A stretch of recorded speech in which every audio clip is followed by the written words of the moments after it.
स्वागत है आपका भारत वॉइस में। अडानी मामले में सबसे बड़ा डेवलपमेंट और एक बड़ी खबर, सुप्रीम कोर्ट की तरफ से अब इस मामले में एक कमेटी का गठन कर दिया है और अडानी मामले की पूरी जो जांच होगी वो अब ये कमेटी करेगी।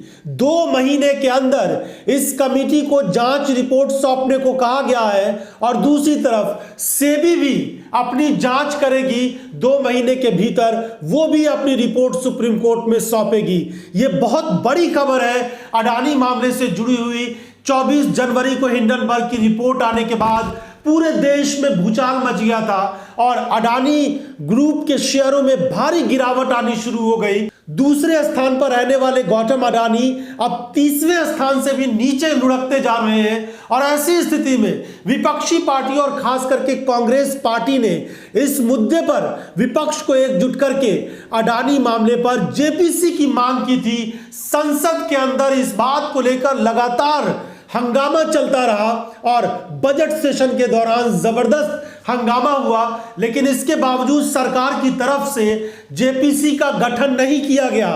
सुप्रीम कोर्ट में अब इस मामले की जो सुनवाई हुई है तो यह सबसे बड़ी खबर आई है कि इस मामले में अब जांच बिठा दी गई है और अभय मनोहर सप्रे जो है, जो रिटायर्ड जज है, उनकी अध्यक्षता में 6 सदस्यीय कमेटी बना दी गई है। वो कमेटी अब इसके तमाम पहलुओं पर जांच करेगी कि क्या इसमें कोई गड़बड़ी हुई है। निवेशकों के हित का ख्याल रखते हुए, निवेशकों के हित को सबसे महत्वपूर्ण मानते हुए सुप्रीम कोर्ट ने यह फैसला लिया है। सुप्रीम कोर्ट द्वारा गठित पैनल अडानी हिंडनबर्ग विवाद के कारणों और बाजार पर जो असर पड़ा है इसका, उसकी जांच करेगी। कई पहलू से इस मामले की जांच की जाएगी। इसके साथ ही निवेशकों की जो जागरूकता है उसको और मजबूत करने के उपायों पर सुझाव भी दिया जा सकता है। पैनल इस पहलू पर भी ध्यान देगा कि क्या इस प्रकरण में कोई नियामक विफलता थी। ये पैनल निवेशकों की सुरक्षा के लिए वैधानिक और नियामक ढांचे को मजबूत करने के उपाय भी सुझाएगा।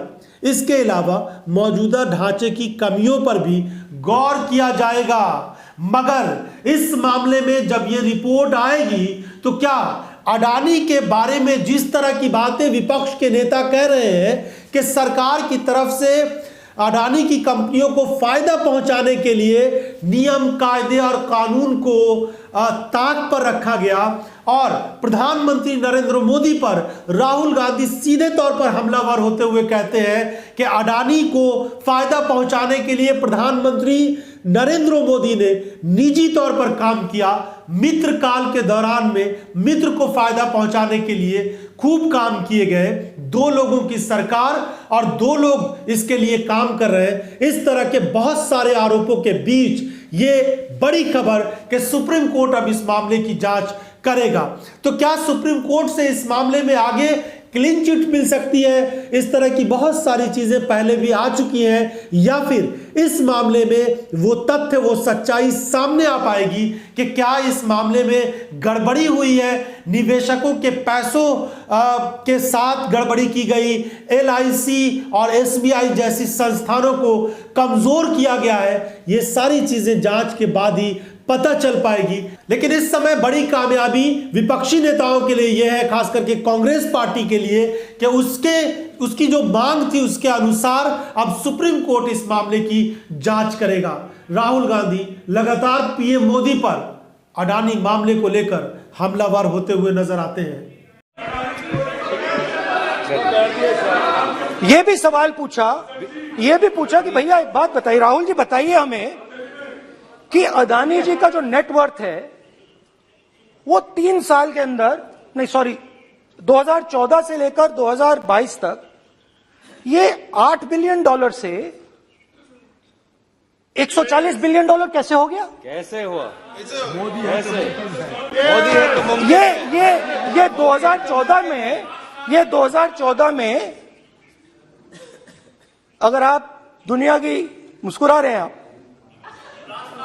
बीजेपी में है ना आप, तो ये लिस्ट आती है, एक लिस्ट आती है दुनिया के सबसे अमीर लोगों की। इस पे ये 609 नंबर पे थे 14 में। 609 पीछे बिल्कुल। पता नहीं जादू हुआ, दूसरे नंबर पे पहुंच गए। मोदी है तो मुमकिन है। तो मुझसे पूछा यार, बहुत सारे लोगों ने पूछा कि भैया राहुल जी बताइए, हिमाचल में सेब की बात होती है अदानी जी, कश्मीर में सेब की बात होती है अदानी जी, पोर्ट्स की बात होती है अदानी जी, एयरपोर्ट की बात होती है अदानी जी, इंफ्रास्ट्रक्चर। अच्छा, हम सड़क पे चल रहे हैं, मैं पूछूं किसने बनाई? अदानी जी। तो लोगों ने यह भी पूछा कि राहुल जी, ये जो अदानी जी जो हैं,